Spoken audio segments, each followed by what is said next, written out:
무서운 착오. 이겼어! 이겼어! 이겼다고! 기타가와 씨의 머릿속에는 이겼다는 의식만이 풍차처럼 휘휘 돌아갔다. 다른 아무 생각도 없었다. 지금 어디를 걷고 있는지, 어디로 가고 있는지 그는 전혀 알지 못했다.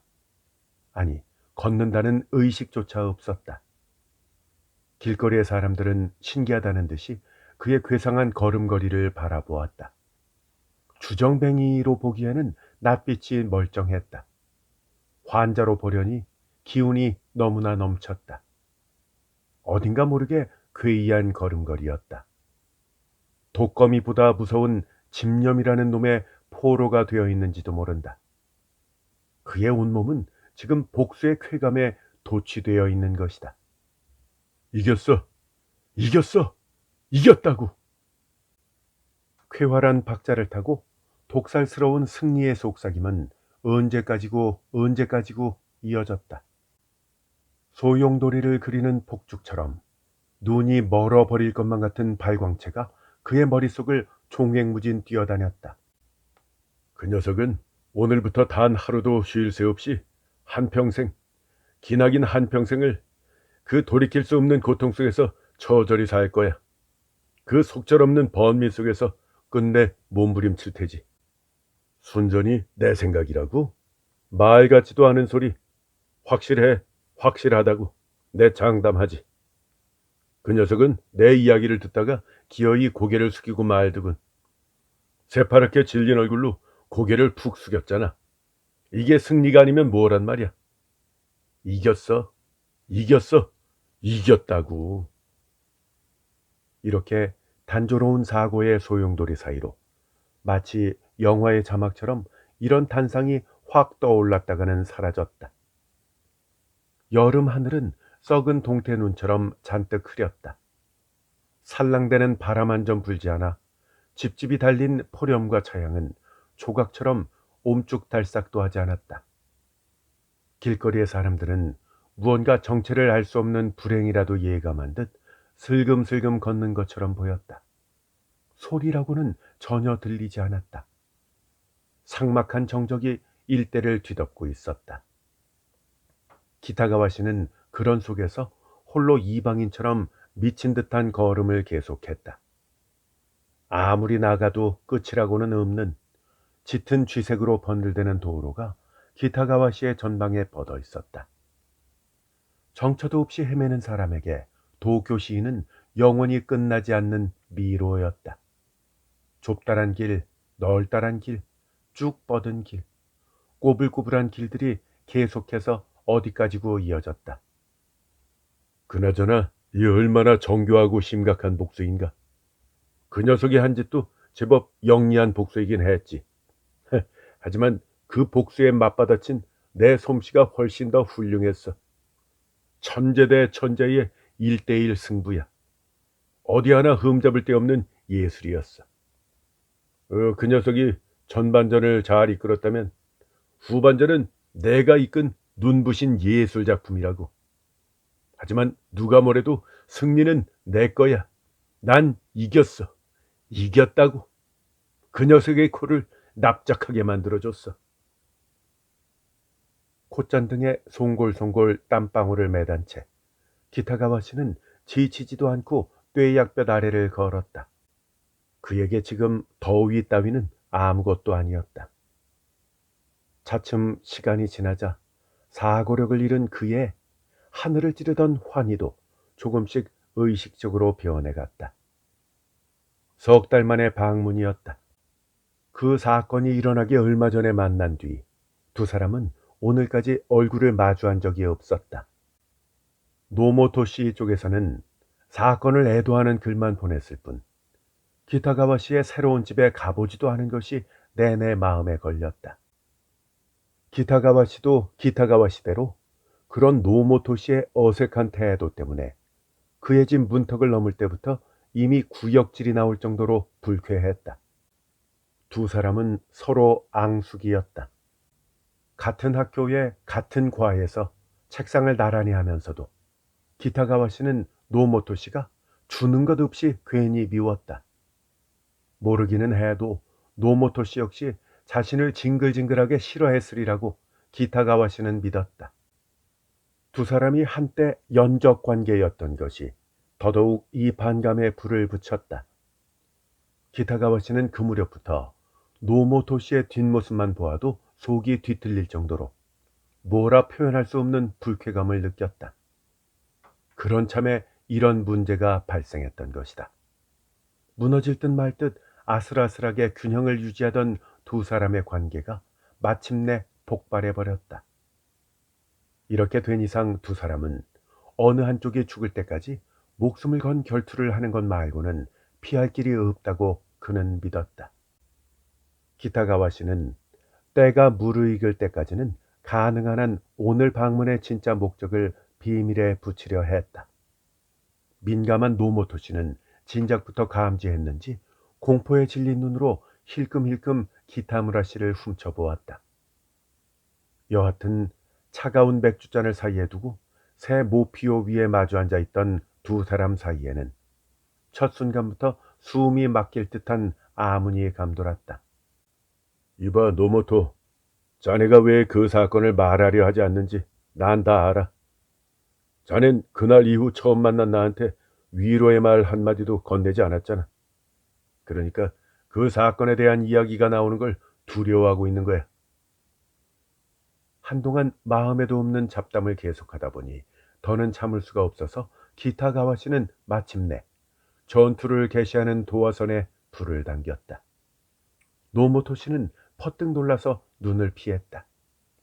그때 그의 얼굴이 창백해 보인 것은 얼굴을 돌리는 바람에 뜰에 어린 잎이 비친 탓만은 아니라고 기타가와 씨는 확신했다. 내가 뱉어낸 그 첫마디가 보기 좋게 그 녀석의 심장을 후벼 팠겠지. 아직도 여전히 어딘지 모를 변두리의 골목길을 터벅터벅 걸으면서 기타가와 씨는 그때의 달콤한 회상을 이어나갔다.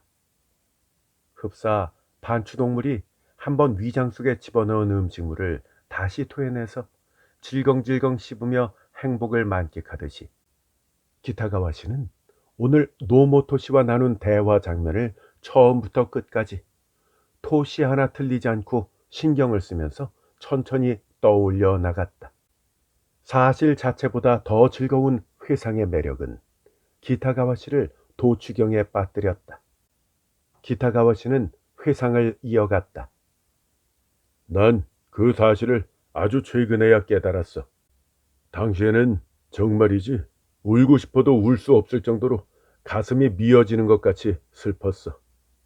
쑥스럽지만 솔직히 말해서 난 다에코한테 푹 빠져 있었어. 빠져 있었기 때문에 그녀가 있는 동안에는 그렇게까지 이 자네를 비롯한 친구들이 놀랄 정도로 일에 몰두할 수 있었던 거야. 아무리 일에 열중하고 있어도 한쪽 보조개가 귀엽게 패는 웃는 얼굴로 마누라가 내 등 뒤에 앉아있다는 안도감이 나를 그렇게 만들었던 거야. 잊을래야 잊을 수 없는 그녀의 7일째 아침이었지. 그녀가 죽은 지 벌써 7일이나 지났더군. 문득 신문을 보았더니 문예란 한 귀퉁이에 이쿠타 슌케스의 번역시가 실려있더군. 솔직히 있을 적에는 그런 줄도 몰랐는데 가고 나니까 그리운 아내여라는 구절을 읽고 어릴 때부터 지금까지 내내 잊고 있었던 눈물이 신기하게도 끊임없이 뚝뚝 흐르더군. 마누라가 죽고 나서야 내가 얼마나 그녀를 사랑했었는지 깨달은 거지. 자네는 이런 넋두리 듣고 싶지 않겠지만 나도 실은 말하고 싶지 않아. 더구나 자네 앞에서는 말하고 싶지 않은 거야. 하지만 마누라의 죽음이 나를 얼마나 슬프게 했는지, 그것이 얼마나 내 인생을 엉망진창으로 만들어 버렸는지를 자네가 좀 잘 알아줬으면 해. 그래서 지금 하고 싶지도 않은 말을 쥐어짜내서 하는 거라고. 기타가와 씨는 잠옷 비장한 어조로 그렇게 입을 열었다.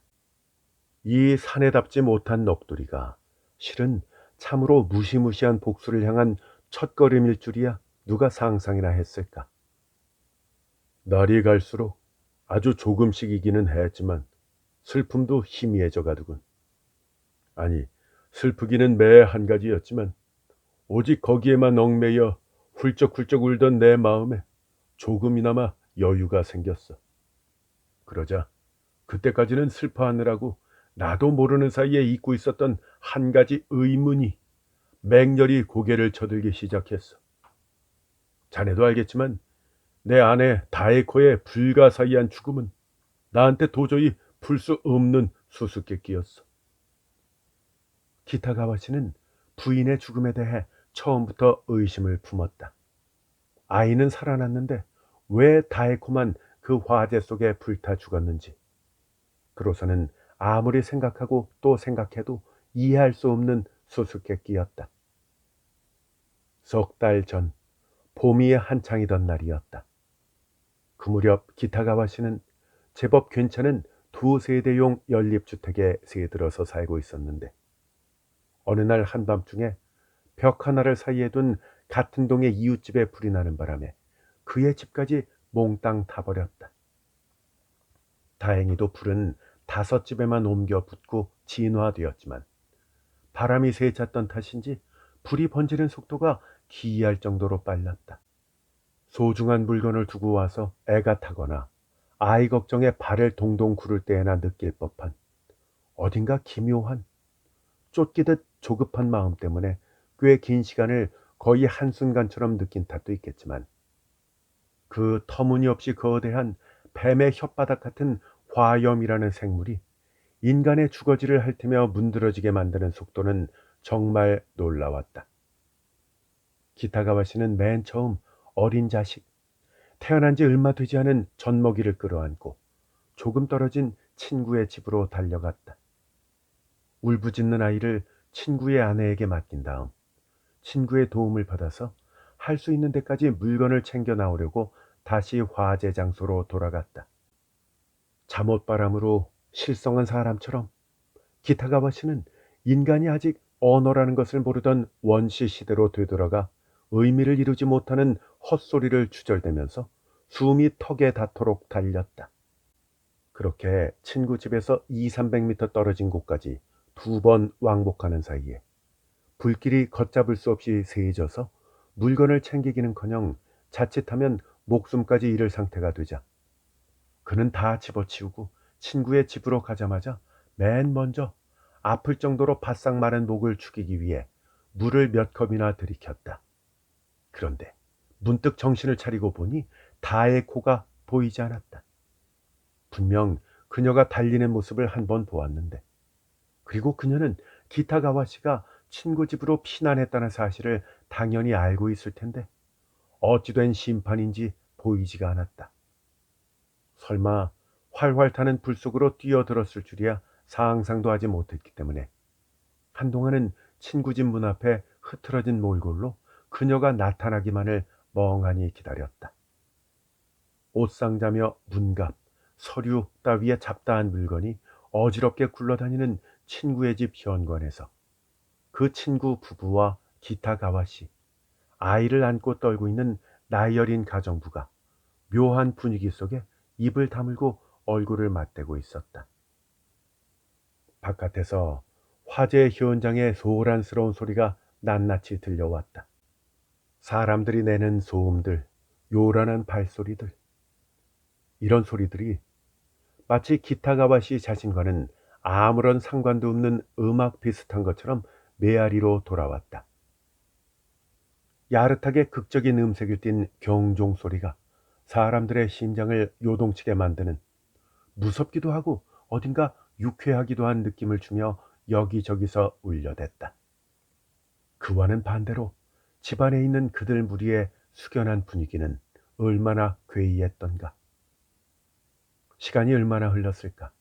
꽤 오랜 시간 그들은 옴쭉달싹도 하지 않은 채 무겁도록 조용히 있었다. 한때는 숨 넘어가게 울어젖히던 아이도 이제는 잠잠했다. 얼마 뒤 친구의 아내가 시시한 잡담이라도 하듯이 느긋한 어조로 이렇게 말했다. 부인은 어떻게 된 걸까요? 안 그래요, 여보? 그러게, 시간이 꽤 지났는데 이상하네. 친구는 기타가와 씨의 얼굴을 물끄러미 바라보면서 신중하게 대답했다. 그들이 다에코를 찾으러 바깥으로 나선 것은 그토록 격렬했던 불기운도 어느덧 시들해진 무렵이었다. 아무리 찾아보아도 다에코는 보이지 않았다. 지인들의 집을 하나하나 돌아다니면서 묻다가 더는 손쓸 도리가 없겠다고 생각한 때는 이미 동이 틀 무렵이었다. 녹초가 된 기타가와 씨는 우선 친구의 집으로 돌아가서 좌우지간 잠자리에 들었다. 다음 날 기타가와 씨의 집 화재 현장을 수습하던 인부의 쇠갈고리가 여자의 시체 하나를 끌어냈다. 그리고 무엇 때문인지는 모르지만 다이코가 불길에 휩싸인 집안으로 뛰어들어가서 타 죽었다는 사실이 밝혀졌다. 참으로 불가사의한 일이었다. 그녀를 맹렬한 불길 속으로 이끌 만한 이유라고는 전혀 없었기 때문이다. 뜻밖의 소식을 듣고 멀리서 찾아온 친척들 사이에서는 워낙 무서운 사건이었던 터라 이성을 잃고 정신이 이상해졌기 때문일 것이라는 설이 힘을 얻었다.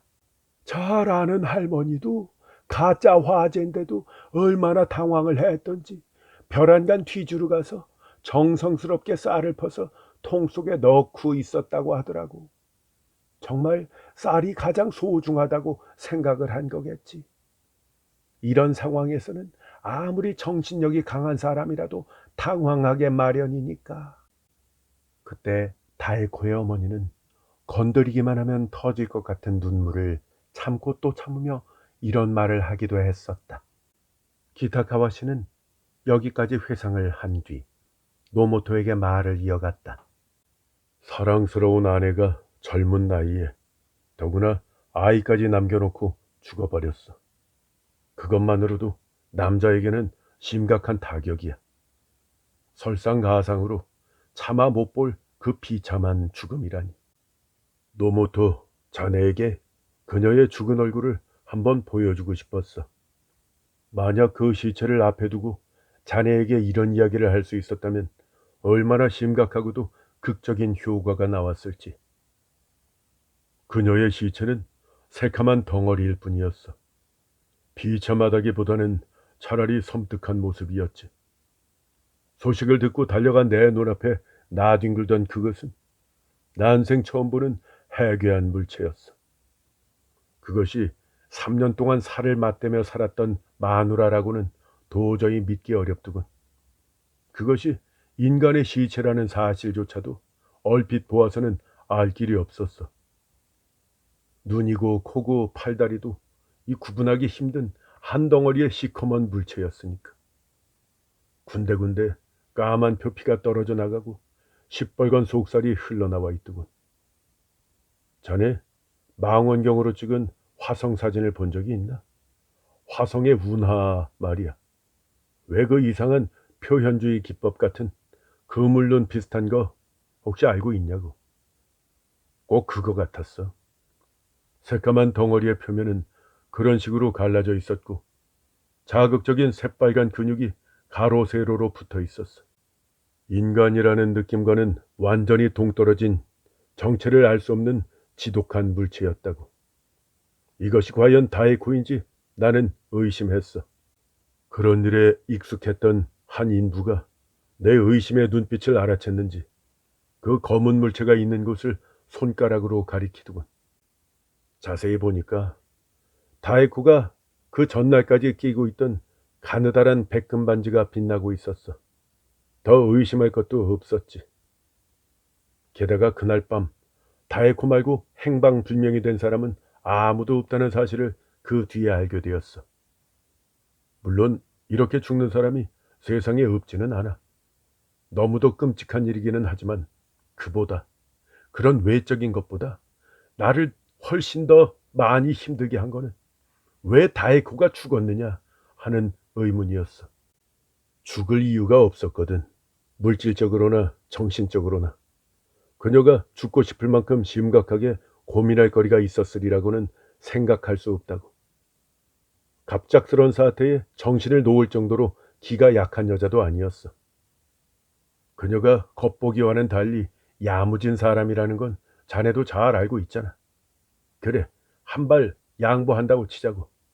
그녀가 혹시 정신을 놓쳤다고 생각을 해보자고. 그렇다고 굳이 그 맹렬한 불길 속에 뛰어들 이유가 없지 않겠어? 그러려면 뭔가 이유가 있어야 돼. 한 여자가 죽음의 위험까지 무릅쓰면서 활활 타는 집안에 뛰어들어야만 했던 중대한 이유. 대체 그게 뭘까?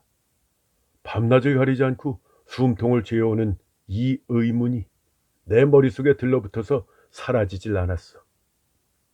사인을 알아보아야 이제 와서 아무 소용도 없다는 것을 잘 알지만 그래도 역시 생각하지 않을 수가 없었어. 나는 오랫동안 온갖 그럴듯한 경우를 생각해 보았지. 혹시 깜빡하고 나온 소중한 물건을 꺼내오려고 불길 속으로 뛰어든 건가? 이 생각이 우선은 가장 그럴싸할 것 같더군. 그런데 말이야, 그녀가 대체 어떤 소중한 물건을 가지고 있었을까? 나는 다에코 주변의 자질구레한 것들까지는 꼼꼼히 신경을 쓰지 않았기 때문에 소지품도 뭐가 있는지 통 몰랐어. 하지만 어쨌든 그녀가 목숨과 맞바꿀 만큼 소중한 물건을 가지고 있었다고는 생각이 들지 않더군. 자, 이런 식으로 다른 온갖 이유를 상상을 해보았지만 모두 다 가능성이 낮은 것들 뿐이었어. 결국 나는 이것을 죽은이와 마찬가지로 영원히 소생하지 않을 의문으로 묻어두는 수밖에 없는가 하는 생각까지 했어. 다에코의 사인이야말로 문자 그대로 데드 시크릿이었지. 자네 맹점이라는 말 잘 알지? 나는 맹점의 작용만큼 무서운 것도 없다고 생각을 하네. 보통 맹점이라고 하면 시각에 관련된 단어로 많이 쓰지만 나는 의식에도 맹점이 있다고 생각해. 다시 말하면 소위 두뇌의 맹점이라는 거지. 일상적인 것들을 별안간 깜빡하게 될 때가 있어. 가장 친한 친구의 이름이 도무지 생각이 안 나는 그런 경우도 있고 말이야. 세상에서 이보다 무서운 것도 없다고 생각해. 그 생각만 하면 나는 도저히 가만히 있을 수가 없어. 가령 말이야. 내가 한 가지 독창적인 견해로 이 학설을 하나 발표한다고 치지. 그런데 그 정교하게 구성된 학설 한 곳에 두뇌의 맹점이 작용하고 있었다면 어떻게 되겠나? 한 번 맹점에 빠져버리면 어떤 계기로 거기서 벗어날 때까지는 실수로 인식하지 못하니까 말이야. 더욱이 우리 같은 일을 하는 사람들에게 이 맹점의 작용처럼 무서운 게 없지. 근데 말이야, 다에코의 사인이 아무래도 내 두뇌의 맹점에 빠져 있다 하는 기분이 들더라 이 말이야. 아무리 생각을 해도 이상하다고 생각하는 한편에서는 이렇게 확실한 게 어디 있느냐고 누군가가 속삭이는 거야. 아슴푸레한 실체를 알 수 없는 무언가가 내가 바로 당신 부인의 사인입니다. 라고 말이라도 하고 싶은 듯이 꼼짝도 하지 않고 자리 잡고 있는 거야. 그런데 조금만 더 가면 잡을 수 있을 것 같은 곳까지 갔으면서도 그 이상 앞으로는 도무지 생각이 나아가질 않는 거야. 기타가와시는 예정에서 한 채 오차도 없이 그대로 이야기를 진행해 나갔다. 초조한 마음을 달래면서 결론까지 가는 시간을 될 수 있는 대로 길게 느리려 했던 것이다. 그러면서 노모토 씨가 고통스러워하는 모습을 천천히 구경하려 했다. 피를 말려 죽이려는 것처럼 조금씩 쿡쿡 급소를 찔러 나갔다. 얼핏 푸념처럼 들리는 이 시시껄렁한 장광소리. 노모토 씨에게는 얼마나 무서운 고문인지를 그는 잘 알았다. 노모토 씨는 아무 말 없이 그의 말을 들었다. 처음에는 응이라든가 그랬군 같은 소리로 맞장구를 쳐주기도 했지만 점점 말을 잃어갔다.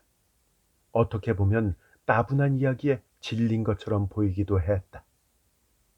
기타가와 씨는 노모토 씨가 겁에 질려서 입을 벌리지 못한다고 믿었다. 엉겁결에 입을 벌렸다가는 공포에 질린 비명이 나올까 봐서 두려워서 입을 다물고 있는 것이라고 믿었던 것이다. 하루는 고신호가 찾아왔더군. 고신호는 가까이에 사는 죄로 이 화재 수습에서부터 피난처 제공까지 참 많이 도와줬는데 그날도 그랬어. 다에코의 사인에 대해서 대단히 중대한 암시를 해주더군. 이 고신호의 말을 듣자니까 이 목격자한테 들은 이야기라는데 다에코가 그때 뭐라고 큰 소리로 고함을 질러대면서 불타오르는 집 앞을 오락가락 뛰어다녔다는 거야. 주위가 하도 소란스러워서 무슨 말을 하는지는 알아듣지 못했지만 분명 뭔가 아주 중요한 이야기였다고 그 목격자가 말했다는군. 그러고 있는데 호련히 한 남자가 나타나서 다에코한테 다가갔다는 거야. 기타가와 씨는 그렇게 말한 다음 상대의 눈을 빤히 들여다보았다. 그 행동이 상대를 얼마나 겁에 질리게 할 것인지를 의식하면서 쳐다보았다.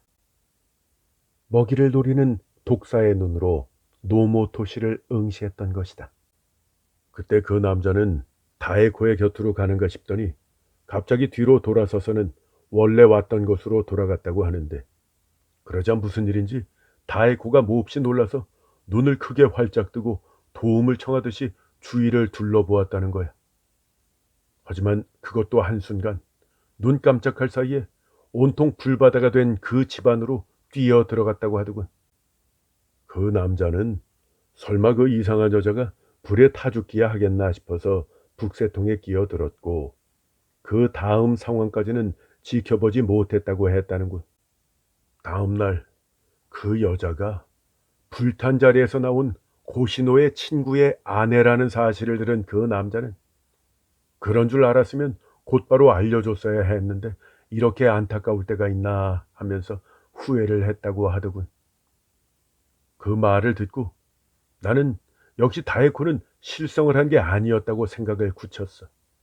분명히 뭔가 중대한 이유가 있어서 불 속에 뛰어든 거라고 생각했어. 그런데 다에코의 곁으로 갔다가 곧장 다른 곳으로 사라졌다는 그 남자는 대체 누구일까?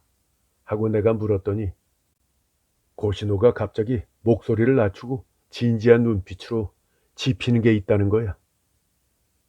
바로 그때 고시노는 내 짐을 어깨에 짊어지고 달려가다가 우연히 한 남자와 스쳐 지났다고 하더군. 깜짝 놀라 돌아보았지만 이미 그 남자는 수많은 구경꾼들 사이로 섞여들어서 찾아볼 수가 없었다고 해. 고시노가 그 남자의 이름을 가르쳐 주었는데 자네는 그게 누구였다고 생각하나? 고시노는 물론이고 나하고도 친했던 아주 오랜 벗인데 말이야. 그 남자는 왜 친구인 고시노를 보고 인사도 하지 않고 달아나듯이 자취를 감췄을까? 친구인 내 집이 타고 있는데 위로 겸 얼굴 한번 비추지 않고 왜 그냥 가버렸을까? 자네는 어떻게 생각하나? 기타가와 씨의 이야기가 점점 문제의 핵심으로 다가갔다. 노모토 씨는 여전히 한마디 말도 없이 어딘가 괴상한 표정으로 청산유수로 움직이는 기타가와 씨의 입가만 물끄러미 바라보았다. 아까부터 자작으로 꽤 많은 맥주를 마셨는데도 그의 낯빛은 처음 마주 앉았을 때와 비교하면 몰라볼 만큼 창백하게 질려 있었다. 기세 등등해진 기타가와 씨는 더욱 거침없이 마치 연설 같은 말투로 열심히 이야기를 이어갔다. 극도의 긴장으로 그의 양볼이 화끈 달아올랐다. 겨드랑이 아래가 식은땀으로 흥건히 젖었다. 그런 수수께끼 같은 사실 하나만으로는 어떤 판단도 내릴 수가 없었어. 물론 사실의 본질에 꽤 근접한 것만은 틀림없었지. 하지만 본질 자체도 역시 알쏭달쏭했어. 무한소의 거리까지는 다가갈 수 있는데 정작 실체에는 닿지 못한다는 느낌에 애가 탔어. 아니, 애가 탔다기보다는 차라리 무서웠지. 이것이야말로 두뇌의 맹점이라고 생각을 하니까 몸소리가 쳐질 정도로 무서웠어. 그렇게 이틀, 사흘 시간이 지나갔다. 그런데 한 사소한 계기로 그 맹점이 확 깨졌어. 꿈에서 깨어난 듯이 모든 것을 명확하게 알았지. 너무 분노한 나머지 펄쩍 뛰어올랐어. 바로 그놈. 고신호가 가르쳐준 그 남자야말로 죽도록 미워해도 모자랄 놈이었지. 당장 그놈 집으로 날아가서 잡아 죽여버리겠다고 생각을 했을 정도야. 아, 너무 흥분했구만. 좀 더 냉정하게 천천히 이야기할 생각이었는데. 그때 나는 다에코의 친정에서 보내준 새 유모의 품에 안겨있는 아이를 보고 있었어. 유모에게 아직 정을 붙이지 못한 아이는 어설픈 발걸음으로 엄마, 엄마 하면서 죽은 어미를 찾았지. 애처로웠어. 하지만 따지고 보면 이런 귀여운 아이를 남겨두고 죽은, 아니, 살해당한 어미야말로 불쌍했지.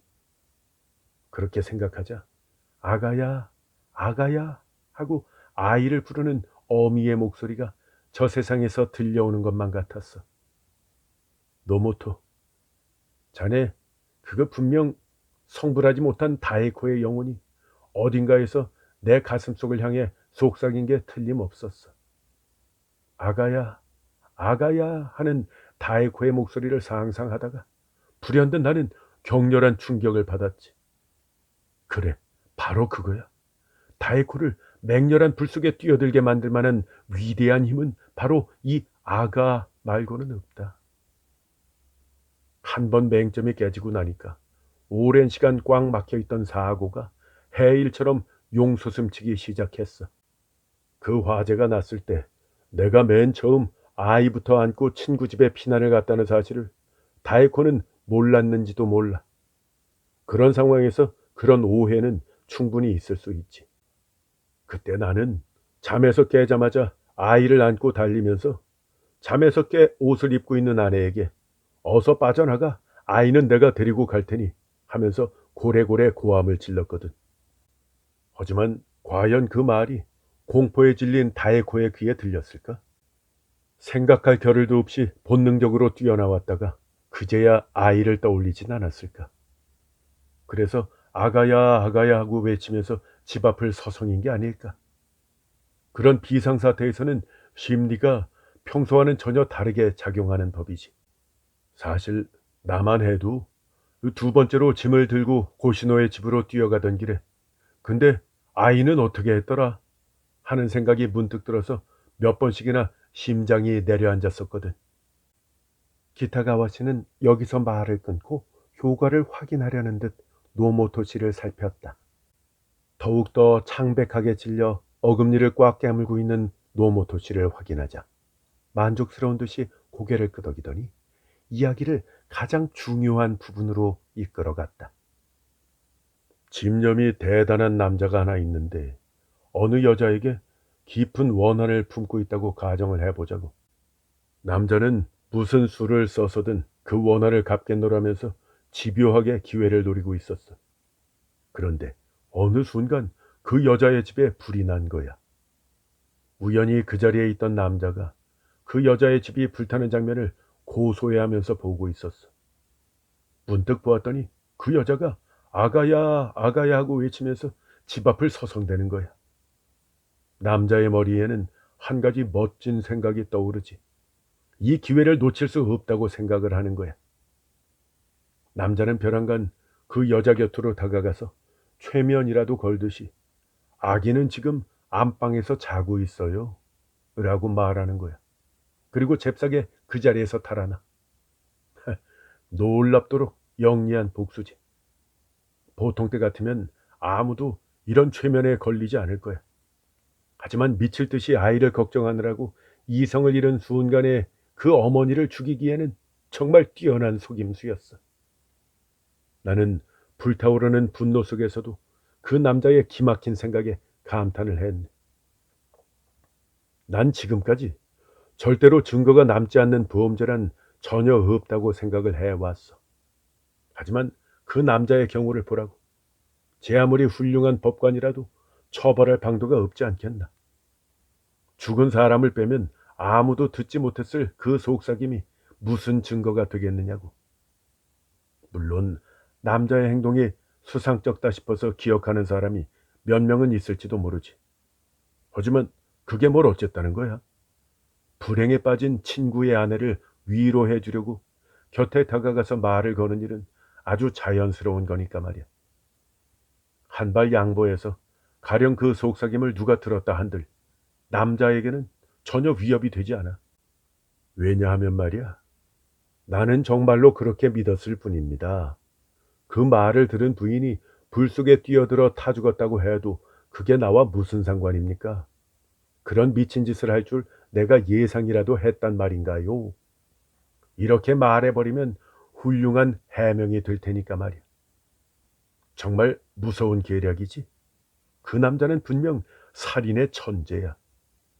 그렇지 않나, 노모토? 기타가와 씨는 여기서 다시 한번 말을 끊었다.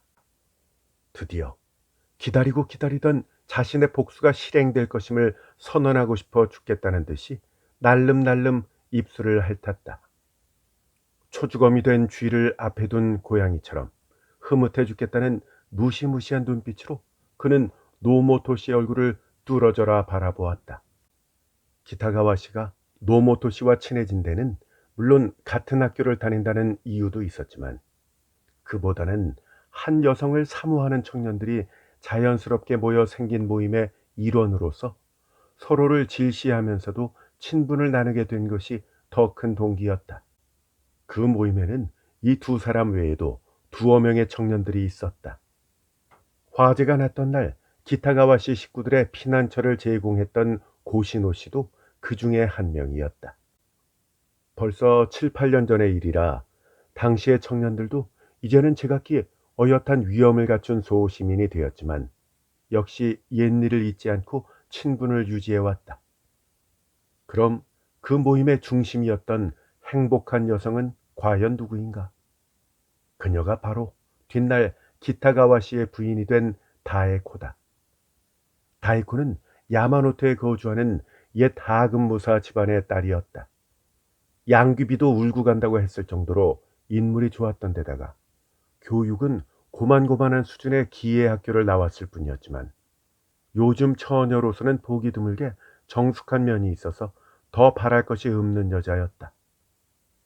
기타가와 씨는 먼 친척 사이라 당시 다에코의 집에 기거하며 학교를 다녔다. 자연스럽게 다에코를 사모하는 청년들이 기타가와 씨의 서재로 모여들었다. 기타가와 씨는 그 무렵부터 괴짜에 가까운 무뚝뚝한 사람이었는데 학문에 관한 일이라면 누구에게도 뒤지지 않았지만 사교 수레는 무척 서툴렀다. 그런데도 그의 서재에 끊임없이 손님이 들었던 것은 그곳에만 가면 함께 담소까지는 못 나누더라도 안내를 맡거나 차를 내오는 다에코의 얼굴을 볼 기회가 생기리라는 제사보다 잿밥에만 관심 있는 친구들의 꿍꿍이 속 때문이었다. 그 중에서도 가장 뻔질나게 그의 방문턱을 넘어든 이는 위에서 말한 노모토 씨, 고시노 씨, 그 외 두어 명 그룹이었다. 그들의 암투는 비상할 정도로 격렬했다. 하지만 어디까지나 암투일 뿐이었다. 그 중에서도 노모토 씨가 가장 열심이었다. 수려한 용모에 학교 성적만 보아도 수재 측에 끼는 데다가 넉살개나 부리는 사교가였기 때문이다. 그래서 노모토 씨가 자신이 성공할 거라고 자만하는 것도 당연했다. 그 자신도 그렇게 믿었을 뿐더러 분한 노릇이지만 다른 경쟁자들도 그가 우월함을 부정하지 못했다. 기타가와 씨의 서재에서 나누는 담소의 주축을 이루는 사람은 언제나 노모토 씨였다. 이따금 다이코가 자리에 함께할 때 노모토 씨가 그 자리에 없으면 금세 분위기가 가라앉았다.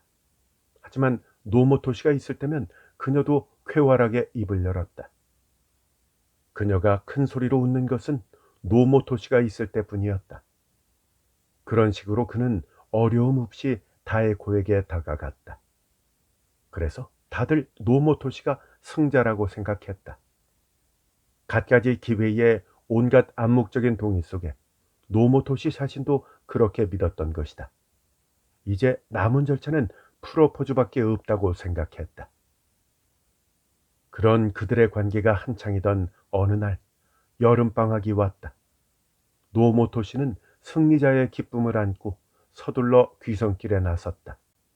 이제 자신의 여자가 분명하다는 안심이 잠시 다에코와 헤어지는 시간조차도 즐겁게 만들었다. 멀리 떨어져 있으면서 편지를 주고받다 보면 둘의 관계가 더욱 가까워지리라 예상하고 노모토 씨는 도쿄를 떠났다. 그러나 노모토 씨가 고향에 있는 사이에 갑자기 판세가 뒤집혔다. 노모토 씨가 자신의 여자라고 철석같이 믿었던 다에코가 그에게는 한마디 말도 없이 설마 이 남자는 아니겠지 하고 모든 사람이 얕보던 그 무뚝뚝한 기타가와 씨에게 시집을 가버렸던 것이다. 기타가와 씨의 희열에 반비례해서 노모토 씨의 분노는 극을 치달았다. 아니, 분노라기보다는 차라리 경악이었다.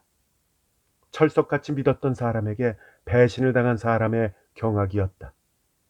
여발한 듯 힘주고 다녔던 만큼 그는 친구들을 볼 낯이 없었다.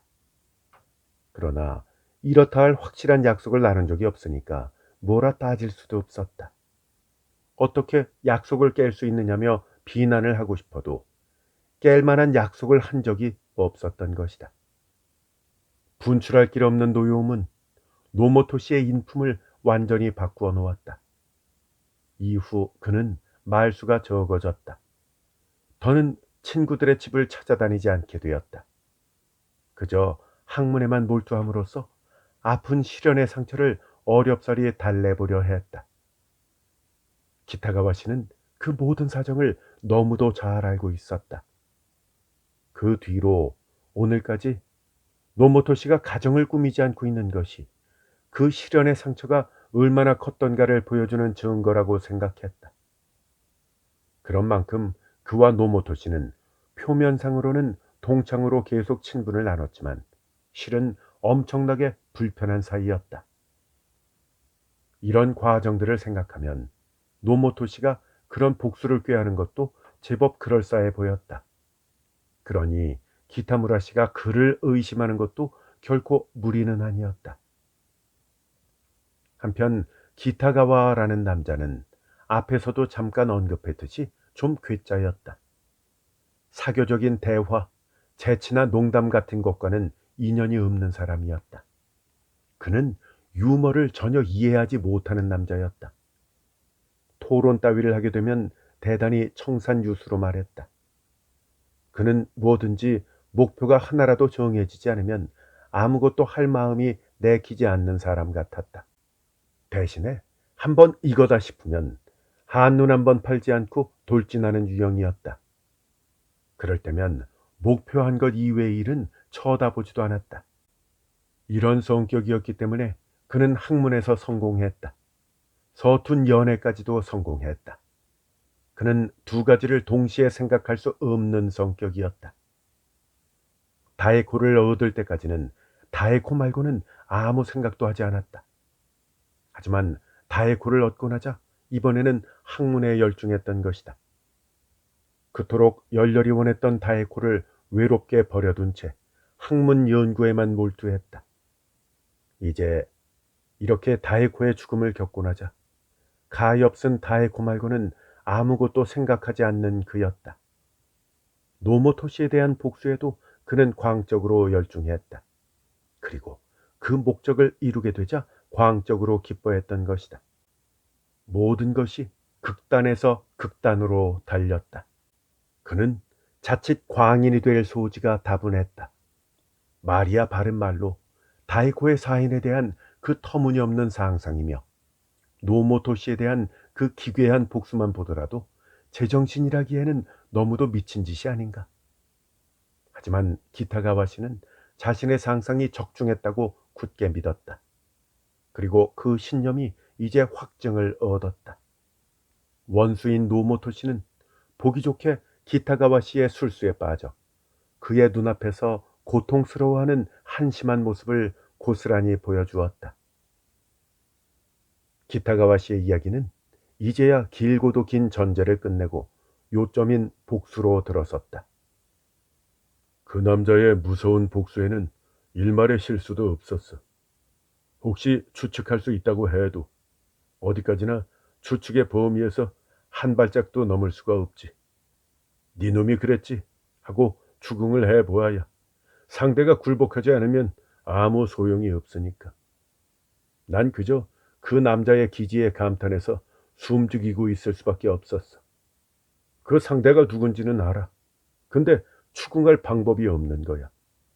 이런 억울하고 기막힌 경우가 또 있나. 하지만 노모토, 안심하게. 나는 마침내 그 남자를 혼낼 수 있는 무기를 찾았거든. 하지만 그것이 나에게 얼마나 잔인한 무기인지. 그 무기는 그를 괴롭힘과 동시에 나까지도 괴롭히거든. 그것을 복수의 수단으로 삼기 위해서는 우선 나 자신이 상대와 똑같은 고통을 맛봐야만 돼. 적에게 독만두를 먹이기 위해서 자신의 목숨을 걸고 먼저 한 입을 맛보았다는 옛 충신의 이야기가 떠오르더군. 적을 쓰러뜨리면 자신도 죽는 거야. 그러니까 내가 먼저 죽지 않으면 상대를 죽일 수가 없다는 얘기야. 이 얼마나 무서운 목숨을 건 복수란 말인가. 그래도 옛날의 충신 같은 경우에는 그나마 나았지. 복수를 단념하기만 하면 자신을 죽일 필요는 없었으니까. 하지만 내 경우에는 복수를 하든지 안 하든지 그것과는 별개로 그 무서운 사실이 시시각각 선명도를 더해가며 나를 옥죄어 왔어. 처음에는 희미해서 보일까 말까 했던 의심이 서서히, 정말 서서히 사실처럼 변해갔지. 이제는 그것이 처럼이라는 말을 용납하지 않는 이 불을 보듯이 명백한 사실이 되어버린 거야. 너무도 명백한 증거가 발견됨으로써 지금까지는 마음속의 문제였던 것이 이제 움직일 수 없는 사실이 되고 말았어. 어차피 나는 이 고통을 겪을 수밖에 없다. 어차피 고통스러울 거라면 아마 나보다 몇 곱절은 타격을 입게 될 그 원수에게도 이 사실을 알려줘야지. 그놈이 고통에 몸부림치는 꼴을 꼭 볼 거야. 난 이렇게 결심을 했다고. 그때 나는 날이면 날마다 그 남자의 기막히도록 교묘한 복수만 생각했어. 치를 떨고 혀를 내두르며 온통 그 생각만 했지. 어느 날 지평선 너머 저편에 불쑥 나타난 이 한 점의 수상쩍은 먹구름처럼 문득 묘한 생각이 떠오르더군. 그래, 그 남자는 완전 무결한 솜씨로 복수를 해냈어. 하지만 혹시 그의 믿음과 달리 다이코가 그를 싫어하지 않았다면 어떻게 될까? 아니, 싫어하기는커녕 그를 사랑했다면 말이야. 그럴 리가 없지. 쓸데없는 망상이야. 내 머리가 어떻게 됐나? 이 말 같지도 않은 소리. 어떻게 그런 일이 있을 수가 있나? 근데 정말 있을 수 없는 일일까? 왜 이런 터무니없는 망상이 내 머릿속에 떠오른 걸까? 나는 공포로 몸서리를 쳤어. 만약에 다이코가 그 뒤에도 그 남자를 잊지 못했다면. 자연스럽게 내 생각은 다이코와 결혼하던 당시의 상황으로 옮겨갔어. 결혼 전에 나에게 그 남자는 경쟁자로 무서운 존재였어. 나는 내심 확신하고 있는데 그 남자는 물론이고 그의 주변 사람들도 다이코가 나와 결혼할 것이라고는 터럭만큼도 생각해보지 않았을 거야. 그 남자야말로 다이코의 남편이 될 행운의 사내라고 믿었을 테지. 그만큼 그 남자는 다이코의 마음을 사로잡았어. 만약 그때 특별한 사정이 생기지 않았다면 다이코는 틀림없이 그 남자 곁으로 갔을 거야. 적이기는 하지만 그 남자는 모든 조건을 다 갖추고 있었거든. 그런 반면에 나는 여자의 마음을 끌 그 어떤 장점도 없었지 않나. 하지만 나에게는 특별한 무기가 있었어. 나는 다이코 집안과는 먼 인척 관계이기도 했을 뿐더러 옛날로 거슬러 올라가 보면 우리 일가는 다이코 일가의 주군에 해당되거든. 그런 관계였으니까 결혼을 신청만 하면 다에코의 양친, 그 보수적인 노인네들이 오히려 고마워하면서 쌍수를 들어 환영할 것은 불을 보듯 뻔했어. 그런 의리상의 문제뿐만이 아니라 신중하고 성실한 내 성격이 저 사람이라면 괜찮겠다라는 식으로 그들의 깊은 신용을 얻고 있었지.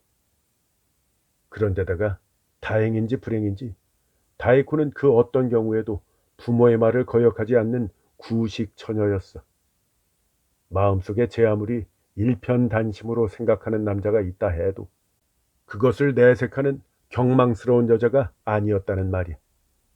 그런 사정들을 이용해서 나는 억지로 내 욕심을 채운 건가? 누구나 그렇듯이 나 역시 남들만큼, 아니, 아마 남들 이상으로 내 자신에 대한 자부심이 있었어. 혼담이 의외로 척척 진행돼서 막상 같이 살다 보니까 그런 자책 비슷한 심정도 어느새 스르르 사라져 버리더군. 다이코는 나를 소중한 남편으로 모시며 충분히 정절을 지켜주었어. 그 남자를 사랑한다고 생각했던 건 단순한 내 의심병이었나 보다. 어수룩한 나는 덮어놓고 그렇게 믿어버렸지. 하지만 이제와 생각을 해보니 여자라고는 다이코밖에 몰랐던 나로서는 뭐라고 판단하기 힘들지만 사랑이란 그런 게 아닌 모양이야. 나와 다이코와의 관계는 연인 관계가 아닌 주종 관계에 가깝지 않았을까? 생각을 해보면 나도 참 답답한 놈이었지. 3년이나 살을 맞대고 살면서도 마누라의 마음 하나 제대로 몰랐으니. 사실 나는 지금까지 마누라의 마음이란 것에 신경 써볼 생각조차 해본 적이 없어.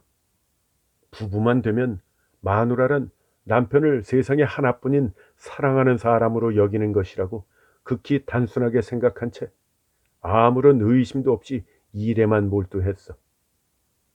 하지만 이번 사건으로 나는 눈을 뜨게 된 거야. 지난 뒤에 생각을 해보니까 다에코의 모습에는 석연치 않은 점이 제법 많았어. 정말 남편을 사랑하는 마누라라면 그런 때 그런 식으로 하지 않았을 텐데 하는 식으로 사소한 온갖 일들이 꼬리를 물고 떠오르더군. 분명 다이코는 나라는 남편을 만족스럽게 여기지 않았던 거야. 부득이하게 버려야만 했던 옛 연인을 마음 깊이 간직하고 있었던 거지. 아니, 마음속으로만 그랬던 게 아니야. 슬픈 일이지만 그녀의 그 탐스럽던 따스한 가슴에는 정말로 그 남자의 모습이 간직되어 있었어. 내가 아까 움직일 수 없는 증거물을 발견했다고 했지? 자, 보라고. 이거야. 이 펜던트는 자네도 잘 알다시피 다이코가 처녀 적부터 아끼던 물건이야. 화재 현장에서 어렵사리 꺼내온 그녀의 문갑 속 벨벳 주머니 안에 고이 보관되어 있는 걸 바로 며칠 전에 우연히 발견을 한 거야. 다이코가 남몰래 소중히 간직했던 이 펜던트 안에 무엇이 들어있는지 혹시 아나? 그 안엔 말이야. 노모토. 그 남자지. 고시노가 화재 현장에서 만난 남자. 다이코를 잔인하게 태워 죽인 남자. 게다가 그 다이코가 옛날부터 한시도 잊지 않고 사랑하던 남자. 노모토. 즉 너의 사진이 수호신처럼 붙어있더군. 혹시라도 이것이 이 다이코가 처녀 시절에 그 남자의 사진을 붙여놓은 채 까맣게 잊은 것이라면 다행이겠지. 근데 말이야, 실제로 그녀는 나와 결혼했을 무렵 이 안에 분명히 내 사진을 붙였었거든. 그런데 언제 그랬는지 네 사진으로 바뀌어 있었어. 대체 이게 무엇을 뜻하는 걸까? 기타가와 씨는 이렇게 말을 하며 안주머니에 손을 넣어서 금으로 된 펜던트를 꺼냈다. 손바닥 위에 얹더니 노모토 씨의 코앞으로 불쑥 내밀었다. 노모토 씨는 공포에 질린 듯이 떨리는 손으로 받아들었다. 펜던트 표면의 조각무늬를 물끄러미 들여다보았다. 기타가와 씨는 극도로 긴장했다. 나라의 흥망이 이 일전에 달려있다는 듯 모든 신경이 두 눈에 집중되었다. 노모토 씨의 표정에서 그 어떤 미묘한 변화도 놓치지 않으려고 애를 썼다. 죽음 같은 침묵이 흘렀다. 노모토 씨는 꽤 긴 시간 펜던트를 바라보았다. 하지만 그는 뚜껑을 열어 안에 든 사진을 확인하려 하지 않았다. 그럴 필요도 없는 너무도 명백한 사실이라 노모토 씨의 심금을 울린 것이 틀림없다. 그의 표정은 서서히 공허하게 변해갔다. 그 중에서도 그의 눈은 눈길만은 펜던트를 향하고 있었지만 무언가 다른 생각이라도 하듯이 그의 눈은 텅 비어 있었다. 이윽고 그의 머리가 스르르 밑으로 떨어졌다. 마침내 그는 찻상 위에 엎드리고 말았다. 그 순간 기타가와 씨는 그가 눈물이라도 터뜨렸나 싶어서 깜짝 놀랐다. 하지만 그런 건 아니었다. 노모토 씨는 마음에 지독한 상처를 입어 이제 영원히 일어날 수 없는 사람처럼 꼼짝도 않고 엎드려 있었다. 기타가와 씨는 그만하면 충분하다고 생각했다. 승리의 쾌감으로 목이 메어왔다. 더는 이야기를 이을 필요가 없었다. 설령 있다 하더라도 기타가와 씨는 이제 말을 이을 수 없었다. 그는 비틀거리며 일어섰다.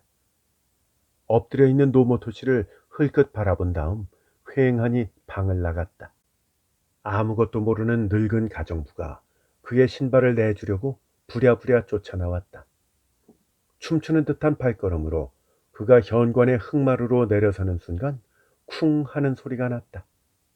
기타가와 씨는 늙은 가정부를 덮치는 자세로 볼썽사납게 자빠져 있었다. 흥분한 나머지 다리가 저린 줄도 몰랐던 것이다. 이렇게 난 이긴 거야. 기타가와 씨는 만족스러운 얼굴로 여전히 길을 걸었다. 녀석은 그 펜던트를 영원히 손에서 놓지 못할걸. 버리고 싶어도 도저히 못 버리는 거지. 아니, 설령 펜던트 자체는 버릴 수 있다 하더라도 그 녀석의 머릿속에는 언제까지고 영원히 필시 무덤에 들어가서까지도 그 주인의 모습을 상징하듯 펜던트의 영상이 들러붙어 있을 거야. 이토록 나를 사랑했던 사람을 나는 잔혹하기 짝이 없는 방법으로 태워 죽였다. 녀석은 돌이킬 수 없는 실수를 매일같이 한탄하며 몸부림칠 거야. 이렇게 통쾌한 복수가 또 있을까? 이 얼마나 나무랄 데 없는 솜씨인가. 역시 기타가와 넌 대단해. 네 머리는 늘 내가 믿는 것처럼 이 참으로 훌륭하구나. 이렇게 혼잣말을 했다. 기타가와 씨의 환희는 승리의 비애로 바뀌기 일보 직전에 절정에 달했다. 그는 끝없이 걸으면서 야구 응원단이 펄쩍펄쩍 뛰어오르면서 응원하듯이 껑충 뛰어올랐다. 실성한 사람처럼 침을 흘리며 껄껄 웃었다. 엄청난 양의 땀이 속옷을 통과해 삼배옷의 허리깨를 흠뻑 적셨다. 새빨갛게 달아오른 얼굴에서는 땀방울이 뚝뚝 떨어졌다. 이 정말이지 어처구니 없을 정도로 이 가짜는 속임수인데 노모토 선생 홀딱 넘어가 버렸어. 에? 노모토 선생? 그는 큰 소리로 그렇게 외쳤다. 기타가와 씨가 노모토 씨에게 한 이야기는 사실 앞의 반만 사실이었고 뒤의 반은 복수를 위해서 그가 생각해낸 속임수였다. 사실 그는 노모토 씨에게 표현한 것보다 몇 곱절은 더 깊이 다에코의 죽음을 슬퍼했다. 그녀가 죽고 보름 정도는 직장도 쉬었고 밤에는 잠 한숨 못 자고 울며 세월을 보냈다. 엄마를 찾는, 엄마의 젖을 찾는 아이와 함께 목 놓아 울었던 것이다. 고시노 씨, 그 화재 때 발벗고 나서준 고시노 씨가 그가 이사한 집으로 찾아와서 다에코의 사인에 대해 모종의 암시를 해주기 전까지는 그녀의 죽음을 의심할 마음의 여유도 없었을 정도로 그저 하염없이 비탄에 빠져 지냈다. 그러나 고시노 씨의 이야기를 듣고 나자 그는 다시 외골수로 돌아가서 슬픔을 깨끗이 잊고 복수에만 집중했다. 밤낮을 가리지 않고 그는 앙가품할 수단만을 생각했던 것이다. 대단히 곤란한 작업이었다. 무엇보다 상대가 누구인지조차 몰랐다. 화재 현장에서 고시노 씨가 노모토 씨를 본 것처럼 기타가와 씨는 말했지만 실은 그것도 자기가 만들어낸 말이었다. 고시노 씨는 그저 낯익은 사내를 보았다고만 했다. 자신의 눈이 두려운 듯 그 남자가 인파 속으로 숨어들었다는 말도 했다. 하지만 누구인지 자세히 살펴볼 여유가 고시노 씨에게는 없었던 것이다. 확실하진 않지만 학창시절 친하게 지냈던 친구 중 하나다. 너무 당황했던 터라 확실하다고는 할 수 없지만 노모토 아니면 이노우에 또 아니면 마스무라, 그러니까 그 시절에 자주 모였던 친구들 중에 하나 같다 라고 고시노 씨는 말했던 것이다. 먼저 상대부터 찾고 볼 일이었다. 만약 엉뚱한 상대에게 복수를 하게 된다면 돌이킬 수 없게 된다. 게다가 혹시 상대를 알게 된다 하더라도 수법이 워낙 교묘하니까 손쓸도리가 없지 않은가.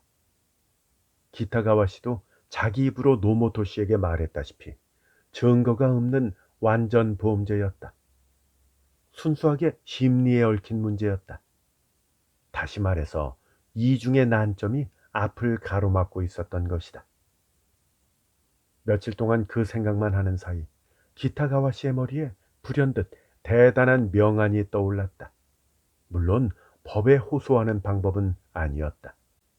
폭력을 써서 사사로이 대가를 치르게 하는 방법은 더더욱 아니었다. 복수를 하는 사람에게는 안전하면서도 상대방에게는 정부의 감옥이나 그 어떤 사사로운 형벌의 고통보다 훨씬 깊고 강한 타격을 줄 수 있는 방법이었다. 그뿐이 아니다.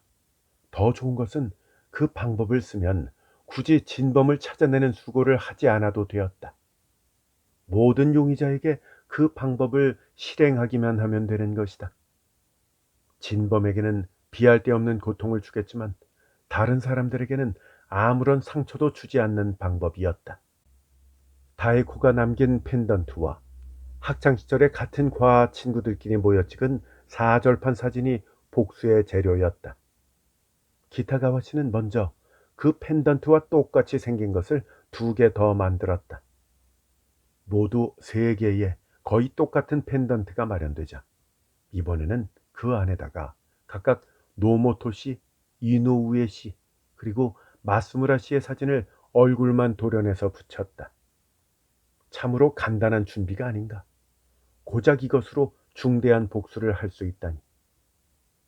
이 상대의 속임수는 훨씬 간단하면서도 자연스러웠잖아. 세상에는 극히 사소한 원인이 아주 중대한 결과를 낳기도 하는 법이지. 이 별 볼 일 없는 펜던트와 낡은 사진 조각이 한 사람의 인생을 좌지우지할 위대한 힘을 갖지 않았다고 누가 잘라 말할 수 있을까? 노모토나 이노우에 혹은 마스무라, 이 모두 이 펜던트를 잊어버리지는 않았을 거야. 더구나 이 뚜껑의 표면에 새겨진 비너스 조각상은 그 무렵 내 방에 찾아왔던 모든 사람들이 잘 알고 있다. 그들은 다에코에 대한 이야기를 할 때마다 늘 본명이 아니라 펜던트의 무늬에서 따온 비너스라는 별명을 부를 정도였으니까. 그들 중 하나가 다에코의 문가반 깊숙한 곳에 숨겨져 있던 이 펜던트 안에 자신의 사진이 붙어 있다는 사실을 알게 된다면 얼마나 미쳐 날뛸까. 또한 동시에 만일 그 누군가가 다에코를 죽게 만든 장본인이라면 그 남자의 비통한 심정이 얼마나 크겠어. 사실 고시노 씨가 가르쳐준 3사람 중에서 기타가와 씨는 노모토 씨를 가장 의심했다. 하지만 다른 2사람도 다에코에게 무관심하지는 않았으니까 의심하자면 못할 이유도 없었다. 그래서 가장 혐오하는 노모토 씨를 마지막 후보로 남겨두고 먼저 이노우에 그리고 마스무라, 이렇게 2사람에게 기타가와 씨 딴에는 명안이라 믿는 이 펜던트 속임수를 시험해 보기로 했던 것이다. 하지만 2사람 모두 펜던트를 꺼내고 말고 할 것도 없이 곧바로 결백함이 밝혀졌다. 기타가와 씨의 괴상한 이야기를 듣자 그들 두 사람은 사전에 약속이라도 한 듯이 가엾다는 표정을 지었던 것이다.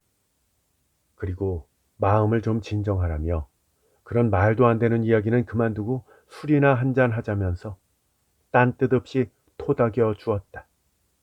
그들의 표정에서 범죄자의 불안 따위는 흔적조차 찾아볼 수가 없었다. 그래서 기타가와 씨는 적잖이 실망했다. 내 생각이 그렇게 미친 생각일까? 어쩌면 그들 말처럼 전혀 근거 없는 망상일 뿐인가? 하지만 아직 노모토가 남아있어. 난 처음부터 그 녀석을 노렸지. 어쨌든 마지막까지 해보는 거야. 이렇게 해서 그는 마침내 오늘 노모토 씨를 방문했고 예상 이상의 훌륭한 효과를 거두었던 것이다. 그가 실성한 사람처럼 환희를 했던 것도 결코 무리는 아니었다. 기타가와 씨는 노모토 씨의 집을 나와서 2시간도 넘게 땀을 뻘뻘 흘리며 걸어 다녔다. 문득 시계를 보니 여름이라 태양이 저물려면 아직 멀기는 했지만 그래도 벌써 저녁때를 넘은 시각이었다. 그는 겨우 제정신으로 돌아왔는지 이번에는 방향을 정하고 걷기 시작했다. 오늘 하루 격심한 흥분으로 물먹은 솜처럼 지쳐버린 몸을 흔들리는 전철에 실어 집에 도착하고 나니까 이제 만사가 귀찮았다. 곧바로 자리를 펴고 축 늘어지듯 누운 지 얼마 지나지 않아서 기분 좋게 코 고는 소리가 오늘의 승리에 만족한 그의 목구멍에서 느긋한 박자로 흘러나왔다. 다음 날 기타가와 씨는 10시가 다 돼서 눈을 떴다. 숙면 뒤에 기분 좋은 권태감이 그를 더욱 상쾌하게 만들었다. 그는 일어나자 잠옷바람으로 서재에 갔다. 거기는 달콤한 추억의 물건이 그를 기다리고 있었다. 노모토 씨의 손바닥에 두고 온 것과 조금도 다르지 않은 2개의 펜던트가 책상 서랍 안에서 그를 기다리고 있었다.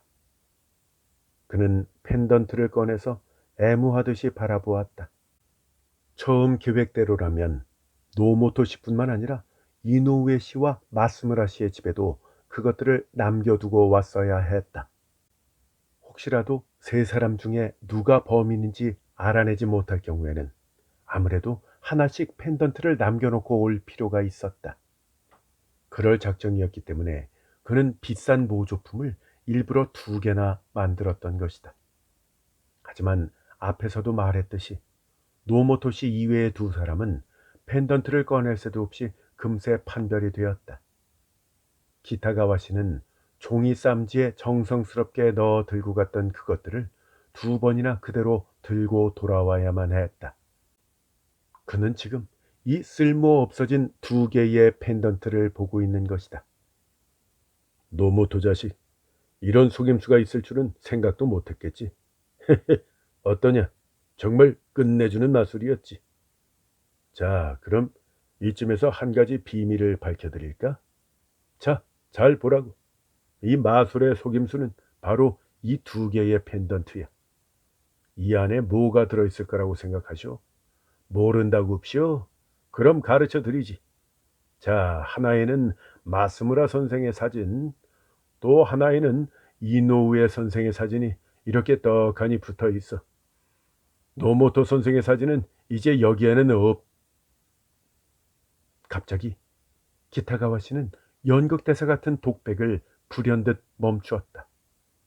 왈칵, 심장이 목구멍으로 튀어나오는 것 같았다. 그의 얼굴이 백지장처럼 새하얗게 질렸다. 당장이라도 펜던트의 뚜껑을 열 기세였던 그의 손은 갑자기 정체 모를 공포 때문에 동작을 딱 멈췄다. 공포에 질린 그의 눈동자가 뚫어져라 허공을 노려보았다. 넌 어떤 사소한 부분까지도 주의하고 또 주의해서 일을 진행해 왔어.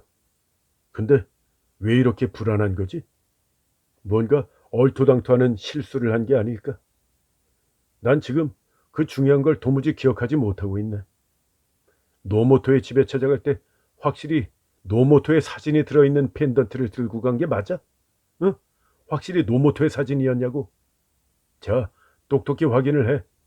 만약에 노모토에게 준 펜던트에 마스무라나 이노우의 사진이 들어있었다면 어떤 결과가 나올지 자 생각을 해보자고. 무섭지 않냐? 이거 봐. 나 지금 떨고 있네. 그 도저히 돌이킬 수 없는 착오를 이제야 생각했다는 거야? 그는 휘청휘청 일어섰다. 가만히 있지 못하겠다는 듯이 방의 입구를 향해 걷기 시작했다. 마침 그때 한 통의 편지를 들고 그의 서재로 오고 있던 가정부와 딱 마주쳤다. 노모토 씨가 보낸 거라면서 편지를 건넸다. 딸꾹질 비슷한 것이 기타가와 씨의 가슴팍으로 올라왔다. 이 편지를 읽지 말라고 떼쓰는 아이처럼 어떤 예감이 그를 막았다. 하지만 언제까지 그렇게 읽지 않을 수만은 없는 것이다. 그는 마침내 결심을 한 듯이 편지를 개봉했다. 두루마리에 적힌 노모토의 필체 좋은 문자가 탈듯이 따갑게 기타가와 씨의 눈에 꽂혔다. 읽는 사이 엄청난 웃음이 기타가와 씨의 입 주변에 떠올랐다. 그 웃음은 점점 얼굴 전체로 퍼져나갔다. 그는 두루마리를 든 양손을 불쑥 높이 쳐들더니 그 두루마리를 둥그렇게 말아서 얼굴을 푹 감쌌다. 그리고 폭발하듯이 웃기 시작했다. 그는 온몸을 뒤틀며 자꾸만 웃어댔다. 배를 잡고 끝도 없이 웃었다. 이렇게 가엾은 기타가와 씨는 실성을 하고야 말았다. 그가 실성한 이유가 무엇이었는지 다른 사람들은 언뜻 상상이 가지 않았다. 하지만 다에코의 변사가 가장 큰 간접 원인이고 노모토 씨의 그 편지가 가장 큰 직접 원인이라고 추측하면 틀림이 없을 것이다. 그 노모토 씨의 편지에는 이런 글이 적혀 있었다. 어제 뜻하지 않은 실책과 무례를 범한 점 거듭 용서 바라네. 실은 요 며칠 극도로 다망해서 제대로 잠 한숨 못 잔 채 일에 몰두해 있었거든. 연일 계속된 수면 부족으로 마침내 그런 불미스러운 일을 저지르고 말았어. 자네 이야기는 어렴풋이나마 기억은 하네만 언제 자네가 돌아갔는지는 전혀 기억이 나질 않아. 자네 앞에서 부끄러운 줄도 모르고 잠꾸러기처럼 숙면에 빠져버린 점, 이 무엇라 사과해야 될지 모르겠네. 희미한 기억이 남아 어제의 이야기를 듣자 하니까 이 부인의 사망과 관련해 무언가 의혹을 품고 있는 것으로 짐작되네. 하지만 상식적으로 판단하건대 그와 같은 일은 불가능해. 사랑하는 사람을 잃은 비탄의 마음은 천번 만번 동정이 가네만 너무 그 일에만 골몰하다 보면 건강에도 좋지 않으니까 이번 참에 요양이라도 해서 몸과 마음의 안정을 찾기를. 주제 넘은 말인 줄은 알지만 오랜 친구의 노파심에서 충고하네. 자, 우선은 먼저 어제 일을 사죄하며 이만 쓰겠네. 추신, 잊고 간 펜던트를 동봉하겠네. 확실히 이 안에 붙어있는 사진의 주인공은 놀랍도록 무서운 살인자로 여겨지네만. 그나저나 그렇게 정답게 왕래하고 있는 마스무라가 자네 말처럼 극악한 친구라니 참으로 믿기 어렵네 그려. 이런 내용이었다. 봉투 안에는 편지 외에 하얀 종이로 싼 펜던트도 함께 들어가 있었다. 어쩌다 그런 실수를 했는지 그 펜던트에는 노모토 씨가 아니라 마스무라 씨의 사진이 붙어 있었다. 이 편지가 노모토 씨의 진심인지 아니면 펜던트 실수를 이용한 그의 재치인지는 노모토 씨 자신밖에 모르는 영원한 비밀이었다. 결국 이렇게 기타가와 씨가 실성한 직접적인 동기가 된 것은 그가 평소 입버릇처럼 말하던 소위 두뇌의 맹점 때문이었다. 그러니 참으로 무서운 운명의 장난이 아닐 수 없다.